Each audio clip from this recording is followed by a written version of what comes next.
Olá, meu nome é Simone Oliveira de Souza e hoje vou apresentar um trabalho sobre juros compostos para a matemática financeira do curso Gestão Financeira com o professor George Kennedy. A definição de juros compostos é quando há juros sobre juros. Os juros servem para realizar correções monetárias por atraso de pagamento ou de investimentos. No regime de juros compostos, os juros a cada período, quando não são liquidados ao final, são incluídos como parte do capital. Como consequência de fazer parte do capital, também sofrem a incidência da taxa de juros. Os componentes da equação do valor futuro são os mesmos em relação ao regime de juros simples, ou seja, tem-se a taxa, que é representada pela letra I, o N, que é o período, e o capital inicial, que é representada pela sigla PV. Temos uma equação para determinar o valor futuro em um regime de juros compostos. A seguinte: temos o montante, que é o FV, igual ao capital inicial, que é representado pela sigla PV, multiplicado por 1 mais I, que é a taxa, elevado ao período, que é representado pelo N. Então, veremos alguns exemplos. Maria Luísa emprestou R$ 1.000 a Roberta por 3 anos. Durante esse período, a taxa de juros compostos aplicada foi de 10% ao ano.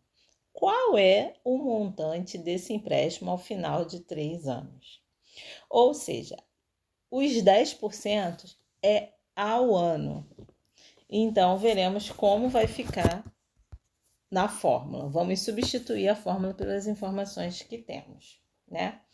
Então, o montante igual ao capital inicial, que são os R$ 1.000, multiplicado por 1 mais 0,1. O que é esse 0,1? 0,1 é o 10 dividido por 100, que é uma porcentagem, né? Elevado ao cubo, que são os 3 anos. Então, vai ficar o montante igual aos R$ 1.000 multiplicado por 1,1, que é o 1 mais 0,1. 1,1 elevado ao cubo, que vai ficar R$ 1.000 multiplicado por 1.331, que é o resultado do 1,1 elevado ao cubo.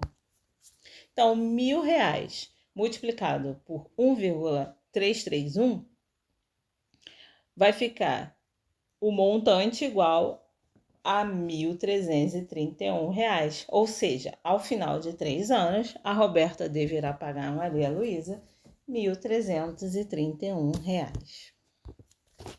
Vamos ao próximo. Determine os juros compostos gerado por uma aplicação de R$ 4.000 por um período de 1 ano e meio, a taxa de 8% ao mês.